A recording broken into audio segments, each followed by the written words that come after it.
Study IQ IAS, अब तैयारी हुई अफोर्डेबल। बहुत बड़ा गहरा सवाल है। Who is N Asami? Anyone who has not entered after 24th of March 1971. That is the recent judgment which is given by Supreme Court. 4 दिन पहले सुप्रीम कोर्ट का ये जजमेंट आता है, and from that time onwards it becomes very big question. This is a political question, this is a social question, cultural question, civilizational question कि भैया आसाम के हैं कौन और आसामी बोलने का अधिकार किसको है? क्या मैं आसामी हूं? क्या इसका किसी हिस्टोरिकल सेक्शन से कोई आंसर मिल सकता है? क्या आसाम की हिस्ट्री इसका आंसर दे सकती है?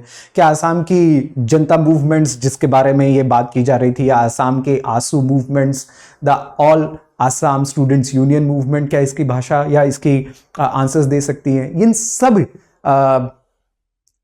भिन्न भिन्न मतों से जूझते हुए सुप्रीम कोर्ट ने अपना आंसर दे दिया है, and that actually deserves a learning into history. So actually what is the matter? The matter is very simple. 4 दिन पहले सुप्रीम कोर्ट ऑफ इंडिया ने एक वर्डिक्ट डिलीवर किया 4:1.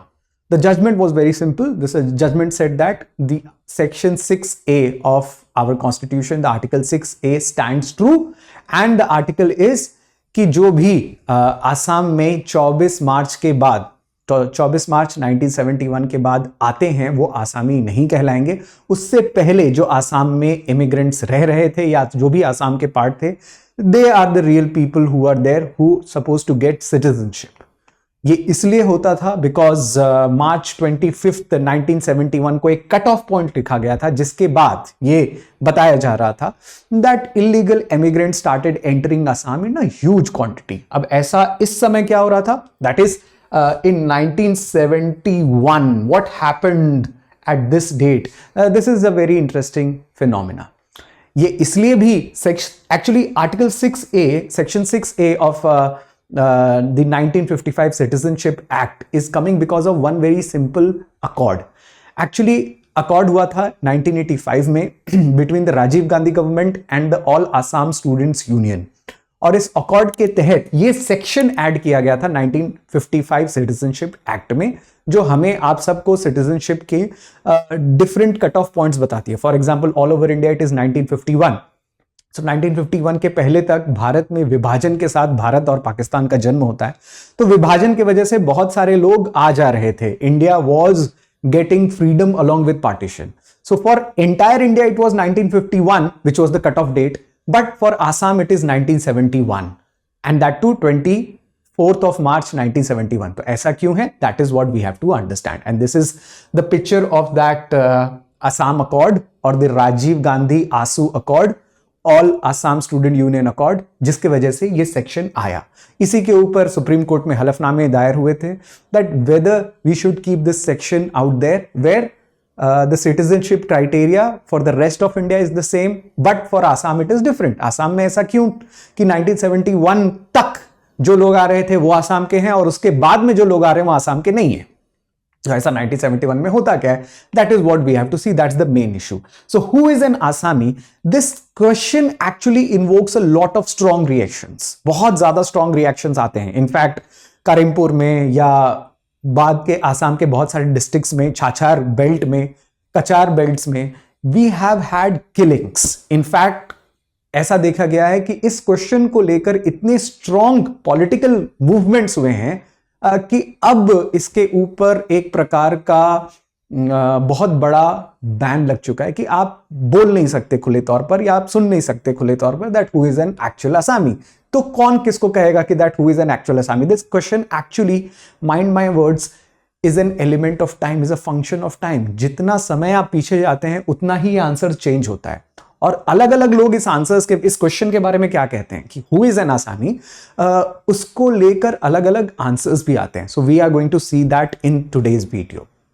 Now the present context is that कि आज का जो political answer है जो कि सुप्रीम कोर्ट से आया है, दैट हूसोएवर, जिन्होंने 1971 मार्च 24 के बाद आसाम में एंटर किया, वो इलीगल इमिग्रेंट है। तो ऐसा क्या हो रहा था? ऐसा ये हो रहा था कि बांग्लादेश की सिविल वॉर या बांग्लादेश लिबरेशन मूवमेंट जो कि स्टार्ट हो रही थी वो इसी डेट से स्टार्ट हो रही थी। पाकिस्तान ने अपना ऑपरेशन सर्च लाइट स्टार्ट कर दिया था जिसके तहत वो ढाका यूनिवर्सिटी के स्टूडेंट्स को रातों रात सरेआम मौत के घाट उतार रहे थे। This started in March. Not just that, the tallest leader जो वहां के आवामी पार्टी के सबसे बड़े लीडर हुआ करते थे शेख मुजीबुर रहमान, उनको भी पाकिस्तानी फोर्सेस ने जेल के अंदर बंद कर दिया था under the Agartala conspiracy case. उन पर यह आरोप लगाया गया था शेख मुजीबुर रहमान के ऊपर कि वो भारत के साथ त्रिपुरा में स्टेट गवर्नमेंट के साथ मिलकर पाकिस्तान के खिलाफ कोई षड्यंत्र रच रहे हैं। At that point of time Bangladesh was a part of Pakistan which we called as East Pakistan. जब शेख मुजीबुर रहमान को जेल में बंद कर दिया गया मार्च में, उनकी पार्टी को बैन कर दिया गया, also because his party got the highest power, the highest votes in the then Pakistan National Assembly elections. तो उस समय के पाकिस्तान के नेशनल असेंबली इलेक्शन में उनकी पार्टी को सबसे ज्यादा वोट्स मिले थे। पाकिस्तान के जो हुक्मरान थे वो नहीं चाहते थे कि बंगाली बोलने वाला एक व्यक्ति पाकिस्तान के इस्लामाबाद में या लाहौर में या रावलपिंडी में प्राइम मिनिस्टर बन के रूल करे। That they did not want and basically they decided to go on a genocide. ये पूरी की पूरी बांग्लादेश की जनता के साथ पाकिस्तान की आर्मी का अन्याय था। This was a genocide which happened and that is called as Operation Searchlight. इसके वजह से भारत में बांग्लादेश से बहुत सारे रेफ्यूजीज आना शुरू हो जाते हैं and that is a problem mind you for the Assamese. In fact सिर्फ आसाम के लोगों के लिए नहीं, रेफ्यूजीज मेघालय में भी आ रहे थे, त्रिपुरा में भी आ रहे थे, असम में भी आ रहे थे और कुछ वेस्ट बंगाल में भी जा रहे थे। So we had a lot of refugee problems. तो उसके बारे में बात भी करेंगे दैट क्यों ये डेट चुना गया। So that is very clear with all of us that March 24 1971 जो है वहां से सिविल वॉर शुरू हो जाती है और 16 दिसंबर तक ये लड़ाई चलती है। 16 दिसंबर को हम पाकिस्तान के ऊपर भी विजय प्राप्त करते हैं because Indian army also comes in action in the month of December and that is where we make them surrender with their 90,000 forces. तो हम विजय ऑपरेशन विजय और हम विजय दिवस उसी समय मनाते हैं। सो that is the idea behind that. Now इसके बाद क्या असम की माइग्रेटरी हिस्ट्री बस यहां तक है? फॉर एग्जाम्पल बहुत सारे कमेंटेटर्स ने यह भी कहा है that what about people who came to Assam before, mind you, before 1971। उन्होंने कहा कि क्या ऐसा नहीं है कि असम में ये पहली बार लोग जो हैं वो बाहर से आ रहे हैं? असम में 1971 से भी पहले लोग बाहर से आए थे, उनका क्या? Now that is the bigger question कि ये चीज सुप्रीम कोर्ट ने क्लियर नहीं की बिकॉज वो हिस्ट्री की क्लास नहीं थी, वो एक पॉलिटिकल मुद्दे पर, असम अकॉर्ड पर बेसिकली सुप्रीम कोर्ट अपना ठप्पा लगा रही थी। Now the reason is historical कि क्या असम में इससे पहले माइग्रेशन नहीं हुआ है, अगर हुआ है तो कितने वेव्स में हुआ है, and that is what we have to see. Because बहुत सारे पॉलिटिकल कमेंटेटर्स ये भी कहते हैं that my dear friends 1971 is not the only point where Assam has seen immigration. इससे पहले भी आसाम ने इमिग्रेशन देखा है। तो उनका क्या? क्या अगर आप 1971 के साथ जस्टिस कर रहे हैं तो 1951 के साथ नहीं करेंगे, या 1828 के साथ नहीं करेंगे, या 1200 के साथ नहीं करेंगे? Yes, you have heard me right that there were waves of migration in Assam. और यहां पर माइग्रेशन क्यों हो रहा है वो थोड़ा बहुत आसाम की ज्योग्राफी, डेमोग्राफी, उसका लोकेशन और उसकी हिस्ट्री समझ के आता है।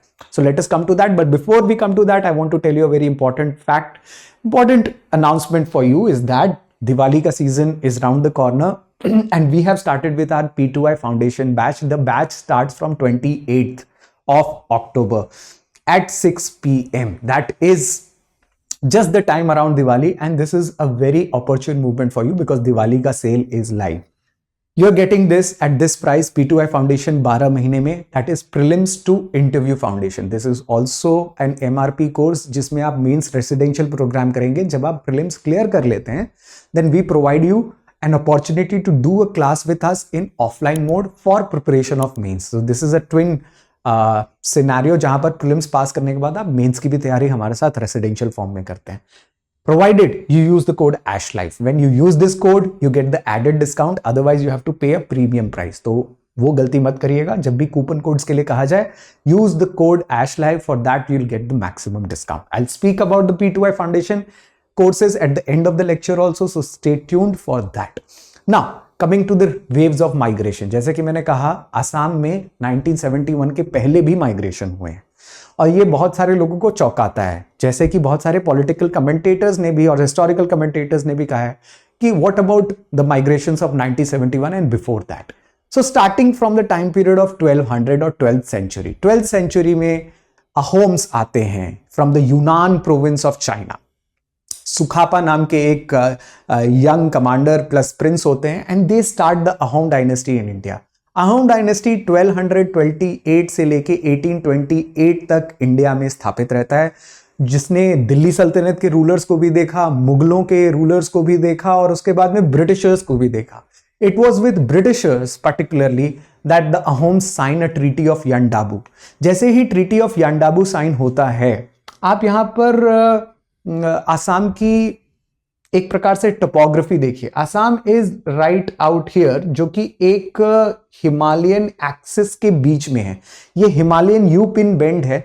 जैसे ही हमारा हिमालय जो है एक बहुत ही एब्रप्टली राइज होता है अरुणाचल के एरिया से, और वो राइज प्लेन्स, ये जो राइज है यानी कि ये जो ऊपर का एरिया है हिमालय का, वहां से नीचे प्लेन्स आपको सिर्फ और सिर्फ आसाम के एरिया मिलेंगे. दैट मीन्स अगर आपको खेती करनी थी, अगर आपको फर्टाइल लैंड चाहिए था और कांस्टेंट वाटर सोर्सेस चाहिए थे, तो ब्रह्मपुत्रा द्वारा सींची गई, तवांग, सियांग, सिबांग टाइप रिवर्स के द्वारा सींची गई आसाम की भूमि पर ही आपको आना पड़ता था. So Assam was like a lap of the entire north east, जहां पर आज हम ऐसा नॉर्थ ईस्ट का कोई अकेला स्टेट नहीं होगा जिसने आसाम के साथ बाउंड्री अकॉर्ड्स नहीं साइन किए हैं.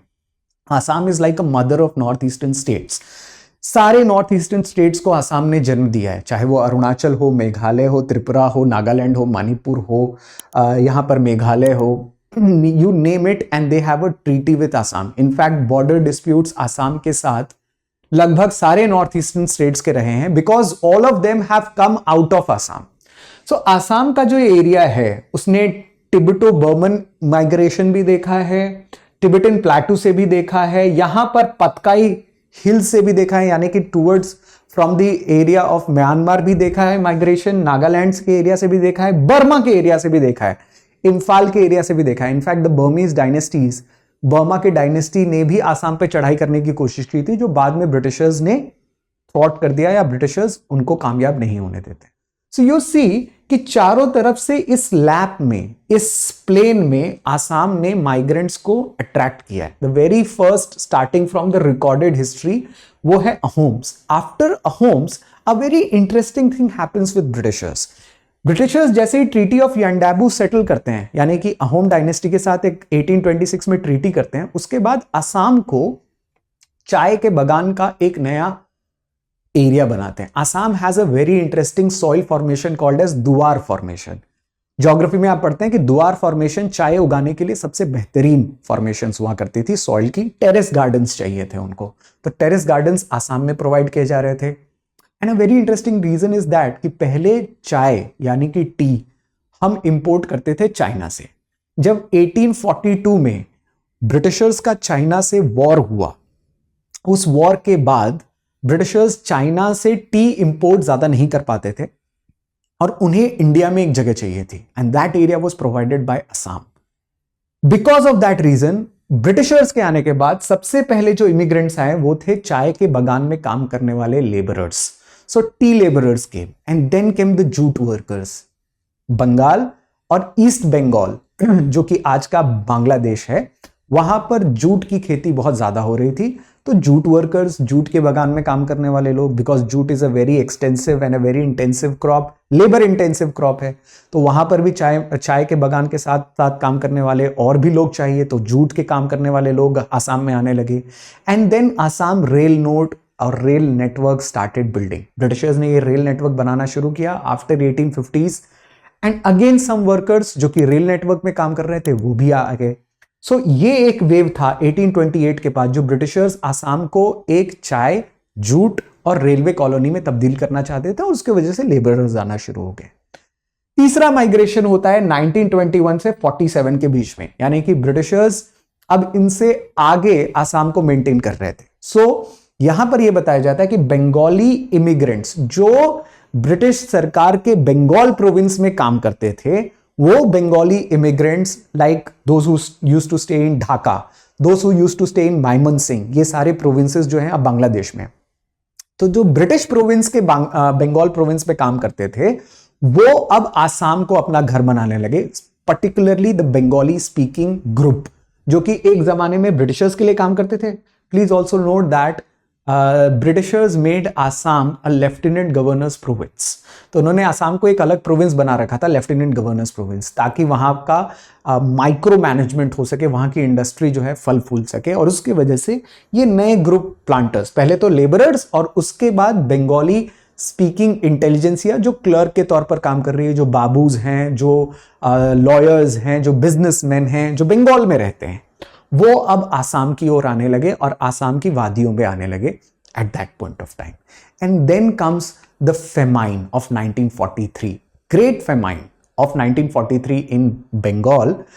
ये पूरे के पूरे बंगाल को चपेट में रखा हुआ था, and that too when Britishers were fighting the Second World War. इस टाइम पीरियड में पूरे के पूरे बंगाल की भूख मिटाने के लिए आसाम को वापस लाया गया। जी हाँ, you are hearing it right, because Assam is a great rice flood plain, वहां पे राइस की खेती बहुत अच्छे से होती है। तो 1943 में आसाम में एक मूवमेंट चलाया गया। The movement was named as grow more food, जितना ज्यादा हो सकता है उतना फूड ग्रो करिए। ग्रो मोर फूड के तहत लेबरर्स चाहिए थे, and who were these labourers now? Agricultural labourers, खेती करने वाले लेबरर्स। खेती करने वाले लेबरर्स कौन होंगे? Particularly those who are coming from Nepal and from East Bengal, later on known as Bangladesh. तो ईस्ट बंगाल में रहने वाले मुस्लिम लेबरर्स और नेपाल में रहने वाले नेपाली लेबरर्स जो कि खेती करना जानते थे, वो 1943 के फेमाइन के बाद आसाम में आते हैं because of this particular movement called as grow more food in Assam. तो मैंने अभी तक आपको लगभग 3 से 4 वेव्स बता दिए जो कि इमिग्रेशन के थे, जो कि आसाम में लोगों को ला रहे थे। The very first Ahoms who were not from India but they were from Yunnan province of China, later on they became Indianized. Then you have the coming up of Britishers जो कि टी लेबरर्स, जूट लेबरर्स को ला रहे थे। उसके बाद कुछ Bengali intelligentsia जो कि वाइट कॉलर जॉब्स के लिए आसाम में आ रही थी फ्रॉम 1921 टू 40s। एंड 43 में जब आसाम में बड़ी तौर पर खेती करनी थी तो खेतीहर मजदूरों को, नेपाली ओरिजिन मजदूरों को या बांग्लादेश में रहने वाले मुस्लिम मजदूरों को भी लाया जा रहा था। And that created a diverse mix of culture. आप देखिए कि कितने सारे कल्चर्स बंगाल में आ गए, आसाम में आ गए। And where will you draw the line कि आसाम के हैं कौन, या ये भी आसामी है या वो भी आसामी है, etcetera. Now that becomes a big problem. Coming to 1971, इस बात को डेफिनेटली मानना पड़ेगा कि 1971 में जो क्राइसिस हुआ वो क्राइसिस सबसे बड़ा क्राइसिस था। 1971 में जब पाकिस्तान ने ईस्ट पाकिस्तान के ऊपर शेख मुजीबुर रहमान को गिरफ्तार करने के बाद ऑपरेशन सर्च लाइट लॉन्च किया, तो उस समय मार्च से लेकर दिसंबर तक के बीच में करीबन 1 करोड़ से ज्यादा रेफ्यूजीज एंटर कर गए थे इंडिया में। ये इंदिरा गांधी गवर्नमेंट के लिए एक बहुत बड़ी ह्यूमैनिटेरियन क्राइसिस भी थी। बिकॉज अगर आप में सवाल है ऐसा कि सर ऐसा क्यों था कि हम रेफ्यूजीज को आने दे रहे थे, बिकॉज पाकिस्तान के लोग बांग्लादेश के लोगों के साथ बर्बरतापूर्ण व्यवहार कर रहे थे। एक रात में ढाका यूनिवर्सिटी के लाख स्टूडेंट्स को लिटरली मार दिया गया। There were mass murders, mass rapes, forced conversions. It was a horrific sight in Bangladesh at that point of time in East Bengal. So Bharat जो कि बांग्लादेश को तीनों ओर से घेर के रखता है, उसके लिए अपने दरवाजे खोलना अनिवार्य हो गया, इंपॉर्टेंट हो गया, कंपल्सरी हो गया। We had a humanitarian crisis not just in Assam but also in Meghalaya, also in West Bengal, also in Tripura, Mizoram, other parts. सारे के सारे नॉर्थ ईस्ट बांग्लादेश से आए रेफ्यूजियों से भर गए थे। इसमें सबसे ज्यादा एंट्री आसाम में होती है। जैसा कि मैंने आपको कहा, more than 60% of 1 crore refugees enter Assam, और ये अब तक के आसाम में घुसने वाले इमिग्रेंट्स का सबसे बड़ा चंक माना जाता है। अब ऐसे में क्या, इसके बाद जो घटनाएं होती हैं वो आसाम के ओरिजिनल इनहैबिटेंट्स को लेकर होती है। So Assam, all Assam students union जो है आज़ादी के बाद 1971 के बाद अपना मूवमेंट चालू करता है दैट जो बांग्लादेश से आए थे उन्हें वापस जाना चाहिए और जो यहाँ पे बस गए हैं उन्हें यहाँ पे नहीं रहना देना चाहिए। इसी के वजह से सुप्रीम कोर्ट, इसी के वजह से पहले राजीव गांधी गवर्नमेंट के साथ में एक करार होता है which is in 1985 the Assam accord, और उसी आसाम अकॉर्ड की वजह से एक section 6A 1955 article of citizenship act में लागू किया जाता है कि आप एक national register of citizens maintain करेंगे and those people are those who are staying there before March 24 1971। March 25 के बाद जो भी आए हैं वो बांग्लादेश से आए होंगे और इसलिए उन्हें इलीगल करार देना चाहिए। तो हो गई ये बात आपकी हिस्ट्री की और हो गई ये बात आपके पॉलिटिकल पूरे के पूरे लीनिएज की। नाउ इसके बाद भी ये सवाल एक प्रकार से बना रहता है कि क्या हम आसामी कल्चर को क्या किसी लैंग्वेज, रिलीजन, रीजन से जोड़कर देखें? क्या एक भाषा, क्या एक धर्म या एक स्थान से जोड़कर देखना चाहिए आसामी कल्चर को? एक इंपॉर्टेंट जो डेफिनेशन है जो कि आसाम स्टूडेंट यूनियन से ही आता है, जो कि असोम गण परिषद से भी आता है, जो कि एक ग्रुप ऑफ पीपल जो कि आसामी ओरिजिनल इनहैबिटेंट्स के लिए लड़ते रहे हैं, उनके तरफ से जो डेफिनेशन आता है, आइए वो डेफिनेशन देखते हैं। It is said that those whose names irrespective of caste, community और रिलीजन, ये खुद आसू की वेबसाइट से लिया गया है और वो कहते हैं इरिस्पेक्टिव ऑफ कास्ट, कम्युनिटी और religion were included in the national register of citizens 1951 were Assamese and eligible to enjoy safeguards as promised by clause 6 of Assam accord. So जो एनआरसी बनी 1951 के हिसाब से, जिसने 1971 में कैप लगा दिया, उस रजिस्टर में जो भी जिनके भी नाम लिखित हैं वो आसामी हैं, irrespective of their caste, community और रिलीजन। ऐसे बहुत सारे हिस्टोरियंस हैं, for example Sanjay Hazarika who rights that he is teaching in JNU और आसामी कल्चर के ऊपर बहुत कुछ लिखते हैं। वो ये कहते हैं कि आप आसाम के कल्चर को कैसे डिफाइन कर देंगे? क्या आसाम का कल्चर सिर्फ इतना है जो बांग्लादेश से आए हुए मान लीजिए पेजेंट्स हैं, किसान हैं जो कि मुसलमान हैं, वो ही सिर्फ आसामी हैं?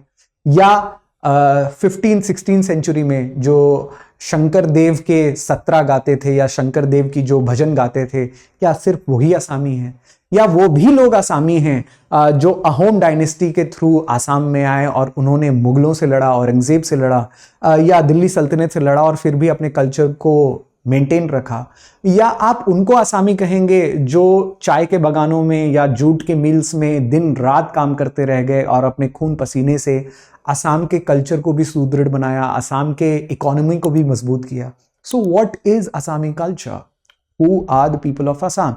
According to me that's a function of time. आप समय में जितना पीछे जाते हैं, शायद आसाम, आसामी या आसामियत या आसामी कल्चर की परिभाषा उतनी ही चेंज होती रहती है। So indeed, this is a huge historical, if I would like to say,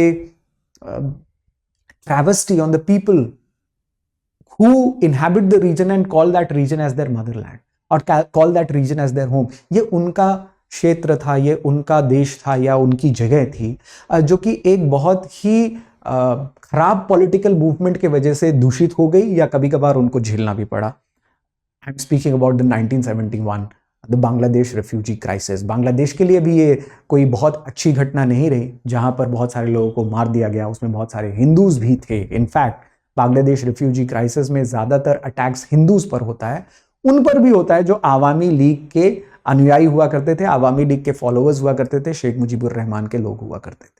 now in that very complicated history, it is very important for us to be sensitive, to be in the knowledge of the historical facts, at the same point of time recognize 1971 as a watershed movement. 1971 1971 एक जरूर watershed movement था। देश की आजादी के बाद अगर आसाम के साथ कुछ गलत हुआ था, so that was 1971। अगर आप उसी को एक नीम का पत्थर मानते हैं, मील का पत्थर मानते हैं. So yes, that is the time period. But जैसा कि हिस्ट्री हमें बताती है कि कोई भी जगह ऐसी नहीं थी जहां पर आदिकाल से बहुत पहले से ही लोग रह रहे थे. If history teaches us anything, it teaches us that we all came from Africa. Human सभ्यता का जन्म, होमो सेपियंस के जन्म जो है वो अफ्रीका का ड्रैंसनबर्ग माउंटेन्स है और प्लेट्यूज है. So we are all immigrants. It just depends on which part of history you put your finger. तो जिस टाइम पीरियड पर आप अपना उंगली रखते हैं उस हिसाब से ये आंसर चेंज हो जाता है. But I think Assam is अ मेले ऑफ कल्चर.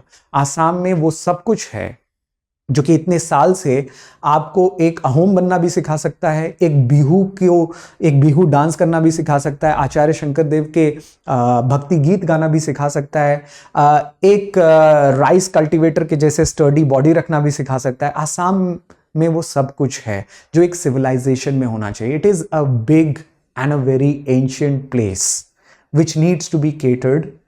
इसकी बहुत ही पुरानी और सेंसिटिव हिस्ट्री है और इस प्रकार के पॉलिटिकल सुझाव या पॉलिटिकल निर्णय शायद इस हिस्ट्री को ज़्यादा चेंज नहीं कर पाएंगे. But we need to be very sensitive, we need to be very thoughtful of the legacy that we own and we share.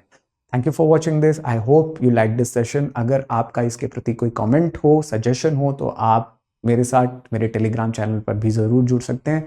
Eight the last, before going, I would again like to remind you that our P2I batches foundation sale is live. Hope to see you in the class, because जैसे हम यहाँ पर discuss करते हैं वैसे classes में ही discussions और डिलिब्रेशंस के through, particularly I take history, so I enjoy discussing and deliberating with you in the classes. I hope to see you there. Use the code ASHLIVE to take admissions. आपके सुझाव, आपके suggestions, I always cherish it. अगर इसके अलावा और किसी चीज़ों पर भी आप डिस्कशन चाहते हो तो please join the Telegram channel. Give your suggestions, give your thoughts. Also if you have any questions about UPSC preparation, feel free to ask me directly on this channel. Hope to see you there in the class. Thank you. Jai Hind. Study IQ IAS. अब तैयारी हुई affordable.